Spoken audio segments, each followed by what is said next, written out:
Welcome to the Heavy Spoilers Show. I'm your host Definition, aka Darthinition, and after being called all manner of things from poopy head to neck-bearded basement dweller on my Rise of Skywalker video, I thought I'd actually double down on a bad decision and give my breakdown of exactly why I personally didn't like the film. If you enjoyed the movie, that's fine. I like Venom, even though people hate it. You're allowed to like movies that other people don't, and I'm hoping here that we can have at least a slightly educated discussion about why I don't think the film worked and what they could have done to improve it.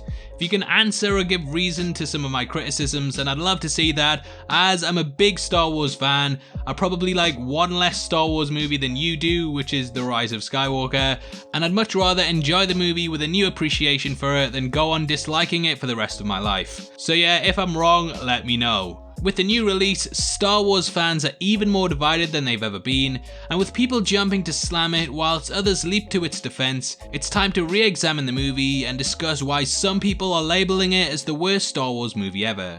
Now, there is going to be heavy spoilers here, so if you haven't had a chance to watch the movie yet, and you just don't want anything ruined, then this is your chance to turn off. With that out of the way, I just want to give a huge thank you for clicking this video. Now let's get into our breakdown of The Rise of Skywalker.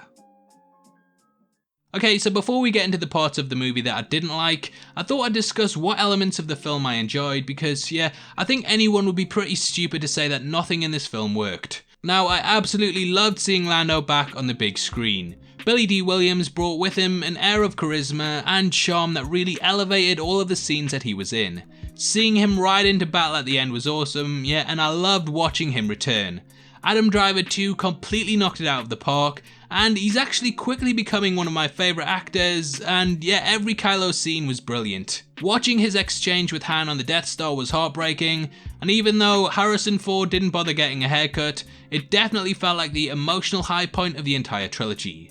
Poe was also excellent in this film. Like in the past, especially The Force Awakens, I kind of felt like he was just Han Solo light, and he was just put in place to move the plot along rather than being an actual character. However, here Oscar Isaacs really gets to shine in the role, and the movie is a lot better for it. Rey's battle with the dark side too is excellent, and had they not shown their hand and had a dark Rey feature very heavily in the marketing for the movie, then I think the standoff with herself would have blown me away in the theatre. I also liked Baba Frick's laugh. That was really good. Now, onto the stuff that I didn't like. Okay, so let's start with the beginning of the film, most notably the opening crawl that kickstarts almost every Star Wars movie. Personally, I felt that the opener for the movie really just tried to cram in as much information as possible, and it's clear that they didn't have any time to set any of this up, so they just bashed in as much as possible into this bit of text. Even the opening line, which reads, "The dead speak. The galaxy has heard a mysterious broadcast, a threat of revenge in the sinister voice of the late Emperor Palpatine," doesn't really work for me. Reviving a character in a line of text like this is very underwhelming and lazy to me, and I was so surprised that it came out like this that I actually went back and scoured the internet to see if there had been any setup at all in the prior films or marketing material. What I found is that there actually had been a broadcast of the Emperor's voice used to set up this movie that had been put in, and I'm not kidding you, a Fortnite live event. Now, I'm not saying that it's a bad idea to set up the entire premise of your movie in a Fortnite live event. Well, actually it's a very bad idea, but I don't know why we couldn't have had this broadcast in one of the many scenes in which Kylo travels to Exegol. At least put it somewhere in the movie. At least let the audience know why this message is so alarming to so many. Give us a feeling. Show us the expressions on the actors' faces when they hear this for the first time and realise that their worst fears have come true. Or you know, just put it in a Fortnite live event instead of the movie anyway. Next up is the fact that the Emperor is back. Absolutely nowhere at any point in any film was this set up. The original director of the movie, Colin Trevorrow, did not have the character in his script, and before he was fired, he didn't have any plans to include the Emperor at all. Ian McDiarmid didn't even know he was in the movie till halfway through the production schedule. So yeah, he definitely wasn't supposed to be in it. My main problem with JJ is that he's really good at taking things, rebooting them and making them a success in order to allow other creators to come on board and develop their own ideas. This happened in the case of Star Trek and many of the director's work. He's good at kicking things off, but what he's not good at is actually writing and taking things beyond the starting point. The Force Awakens was pretty much a remake of A New Hope, and it's clear that JJ isn't really an ideas man. He very much likes to pull from source material, and similar to Star Trek and Khan, he's not capable of taking things in a new direction. The Emperor's back for some reason because Snoke is dead and JJ just couldn't come up with a compelling villain. Here's an idea though, why not have Kylo be the main villain? And the movie could revolve around trying to turn him. He's already had 2 films setting him up, and he's way more interesting than this decrepit old man who looks a bit like Prince Philip, but we won't talk about that.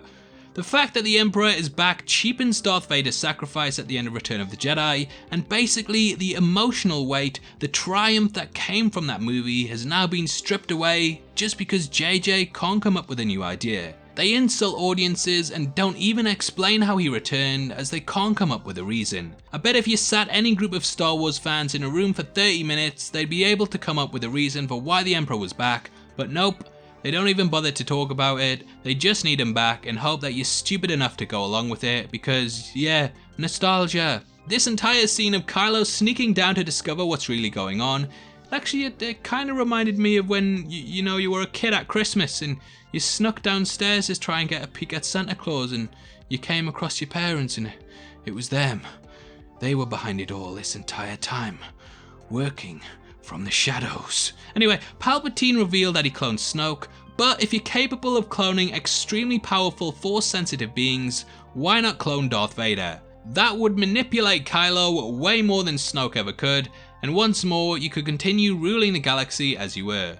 Palpatine wants Kylo to kill Rey, but then bring her in, and yeah, I get that he was pushing her, but why use Kylo at all? Just bring her in on your own. Rey is desperate enough to learn about her past that she would go anywhere that may reveal where she really came from. Another big problem that I have with the film is the entire tie-in between Palpatine and Rey's lineage. The Last Jedi, for all of its problems, and yes there were many, did state that anyone can be a Jedi.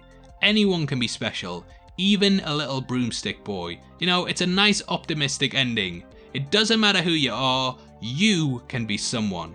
This completely negates that though and says, nope, you better hope you're part of one of the 2 families that matter in these movies, otherwise you're completely useless. Rey in The Force Awakens was desperate to find out who she really was, and you know what's more devastating than finding out that you're related to the big bad guy in the galaxy? Finding out you're absolutely no one that isn't important at all. Her tie to the Emperor makes her know she's special, whereas it's much crueler for her to not be. It also makes her taking down the First Order all that much more important because they underestimated this poor scavenger girl. But hey, let's go with it, Rey was a Palpatine and Luke and Leia knew the entire time. Now, why I have a big problem with this is because Luke himself had something hidden from him when he was growing up that was used against him in a battle and it completely blindsided him. When talking to Obi-Wan post-Battle of Bespin, Luke was furious that he'd not known about his father, so you think going forward he wouldn't want to do the same to someone else. But nope, they're not going to tell Rey, and they'll hope that someone doesn't use it on her in a battle and completely throw her off. Again, Palpatine wasn't supposed to be tied to Rey at all, and everyone behind this movie, they know it. The movie is so desperate to right the wrongs of The Last Jedi that it throws shots at it, with Luke mocking throwing the lightsaber away, and Rose being reduced to nothing. Rose came in as a spacecraft expert, and they even have a moment in the movie where they're talking about the ins and outs of the Star Destroyer fleet that Rose could have been a big part of, but they give the dialogue to someone else. They say that Palpatine has also been conjuring up the Sith fleet for the Final Order, so does that mean he's been making them out of thin air? Why not make a Death Star? Where's he getting these materials from? How come no one's noticed this? Where are his soldiers coming from? How's he feeding them? Do they just live on Star Destroyers? Didn't they need Kyber crystals to power the Death Star? How did Palpatine get enough for every ship? Oh, anyway, what's worse than one Star Destroyer? 10 million Star Destroyers. Why can't they just use the old lightspeed trick that Holdo did in The Last Jedi? What? Because it's a 1,000,000 to 1 chance? But it was a 1 to 1 chance in that movie. Why do they not have shields till they leave the planet? What? Why not just have more than one beacon on the ship? Anyway, look, the majority of the plot of the movie is to just go from one item to the next to find out how to get to the next item that you want to. The film moves faster than lightspeed skipping, and because of this, a lot of impactful moments feel like they don't get the weight or breathing room that they deserve. Speaking of lightspeed skipping, I thought they could only track you through lightspeed if they had a massive computer on a battleship, not a TIE fighter. Never mind. The pace would be fine, but they actually spend more time on pointless things that get undone over big moments that need more room. For example, the fake death of C-3PO gets way more time than the real death of Princess Leia. This was a perfect moment to pay tribute to Carrie Fisher, who sadly passed away recently, and this could have been a chance for everyone to get a goodbye. They don't do that though, she's killed pretty randomly, and it doesn't really have that much impact in the entire movie. Chewbacca also gets a big death fake out that doesn't hold up upon a rewatch. So according to the film, he was taken on a ship, an identical one then landed at the exact same spot, and then that tried to take off because of reasons, right? Well, there's no stakes in that emotional moment because Chewbacca isn't dead, and it repeats the fake out of the quote-unquote death of C-3PO. In my opinion, a lot of emotional beats bar the Han and Ben scene feel like they didn't really have the time to develop them, so the creative team just skipped over them. This is exemplified by Finn, who at the moment he thinks he's going to die, cries out to Rey that he has something to tell her. Though this is touched upon, we never find out what it is, and thus it's completely pointless being in the movie, especially with this being the last time that we'll likely see the characters. My guess is that they wanted Finn to reveal that he loved Rey, and then decided to edit it out because they'd left too much lip service to it in the rest of the movie, and it was pretty much impossible to remove. There's actually a thing in film studies called Chekhov's gun, which is a concept that describes how every element of a story should contribute to the whole. It comes from Anton Chekhov's famous book of writing advice that says, if in the first act you have hung a pistol on the wall, then in the following one it should be fired. This Finn moment doesn't contribute anything to the film, it feels like a pointless line and ends up going absolutely nowhere. The film also focuses heavily on force healing, which, though it's appeared in The Mandalorian, feels like it breaks the universe. If you can force heal someone, then why didn't Obi-Wan use it on Qui-Gon? Why didn't Luke use it on Vader? And so on and so forth. Force healing is a get out of jail free card that retroactively cheapens the other films and makes it just look like the characters were idiots. It's only been introduced here because they didn't know what else to do. Maybe it's been working in the shadows this entire time. I don't know. Why did the Resistance know to take horses on ships? Why didn't the Star Destroyer just turn slightly and tip them all off the side? Another thing that feels very forced is Zori Bliss's magic space coin that grants access to any ship in the First Order. Why would the First Order allow for such a thing to be made that can integrate into their systems?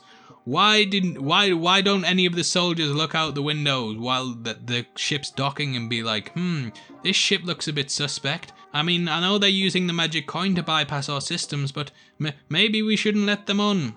Like, I refuse to believe that a magic coin was the best idea that they had, genuinely. Throughout Star Wars, there's been several times where characters have had to get onto ships, and they haven't had to resort to such a forced plot device such as a magic coin that one of the characters that they randomly bumped into just so happened to be carrying. How is the Emperor back again? You don't have time to explain because you're too busy setting up this magic space coin. Right, got it. Anyway, why did Zori Bliss live on Kijimi for decades, hating that she was stuck there, then decide to leave moments before it was blown up? I don't know. Another big MacGuffin in the movie is Ochi's Sith dagger. The apparent ancient dagger somehow also managed to line up with the wreckage of the second Death Star, and as long as you were standing on an exact cliff at the exact spot that the Death Star fell, you'd be able to see where to find another MacGuffin, which was the Wayfinder. I have no idea how this ancient dagger managed to predict where the Death Star would fall exactly, but let's say it was made after the Return of the Jedi. Why is this thing that contains such valuable information being carried around as a weapon? Why is it not in a vault? Why is it being used to stab people? Why can C-3PO read what it says but then not say it? Why not just remove that programming entirely, as you clearly don't want him to ever reveal what it says, so yeah, just stop him from being able to read it. Before the movie's release, it was marred with reshoots, and I think after the huge success of Endgame that they tried to alter the ending in order to copy several iconic moments. The arrival of Lando and the fleet is very similar to Falcon saying "on your left." I've just realised it's Falcon and Millennium Falcon. Palpatine says "I am all of the Sith," and Rey says I mean the Jedi, and the entire enemy force gets dusted after one swift and decisive move. This ends the threat of the Sith, but why can't Palpatine just return down the line?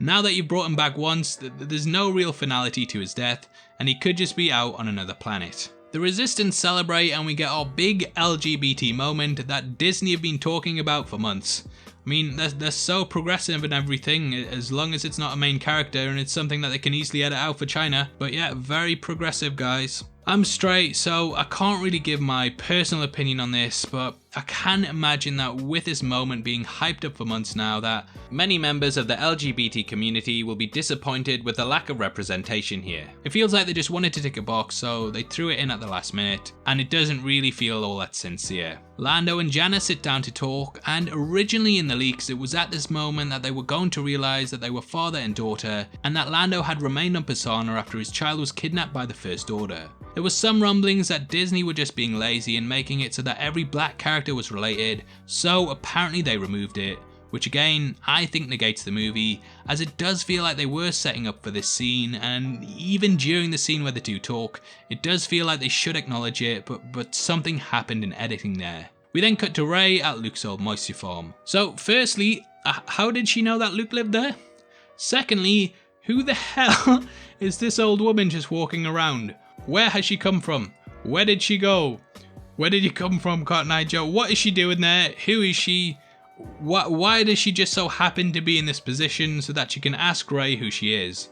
I'll tell you why. Lazy writing. Rey turns, looks about, smiles, and then says, Rey Star Wars. Now, Rey turns and sees Luke and Leia, but at this moment, I really think that she should have seen Ben and Anakin there too. You know, the complete Skywalker family finally reunited in the afterlife, looking over her as she takes up their name and goes forth into the galaxy. This is the Rise of Skywalker, and it just feels like they needed them there in order for this to possess more meaning. Also, what? The Knights of Ren were in this movie. When? The Knights of when? I'm gonna call them. I think overall, whilst it's fine that people love the movie, for me, there's just too much here not to ding it. It feels like a lot of pandering to audiences, and there's no real ingenuity here because it's all things that we've seen before. JJ is just content with pandering, and he's actually pandering so much right now that he's even come out and said both people who like and dislike the movie are right in their opinions, which yet is getting beyond parody. The movie failed in China, which is actually kind of interesting because the original films were never released there, so it just kind of shows how much audience connect with the movies because they're banking on nostalgia. Obviously though, I would love to hear your thoughts on the film, and if you loved it, I appreciate you sitting through this video for this long, probably disagreeing with everything that I've said. So here it is, your chance to sound off and let me know why you like the movie. If there's anything you dislike that I didn't touch upon, then make sure you let me know, as this will be the last Rise of Skywalker video that I do. My channel on the whole is very positive towards movies and TV shows, and I'd much rather talk about good things than slam them, so I'm signing off on this topic right now. If you want to come chat to me after the video, then make sure you follow me on Twitter at DefinitionYT, or head over to my Discord server, which will be linked in the description below. We drop videos on there early, so if you want to see stuff before anyone else, then that's the best place to be. It's free to join and we have an awesome community, so hopefully I see you over there very soon. We're also giving away a free copy of Joker, which is one of our favourite movies of the year, and all you have to do to be in with a chance of winning is like the video, make sure you subscribe to the channel, and leave your thoughts on the Rise of Skywalker in the comments section below. The winner's going to be chosen at random on the 15th of January, and the set will be shipped out from then to whoever gets the prize, so best of luck to everyone who takes part. This is the channel for people who are mad into movies, so if that's the kind of thing you like, hit subscribe. Thanks again for taking the time to watch this. I've been Definition, you've been the best, and I'll see you next time. Take care, peace.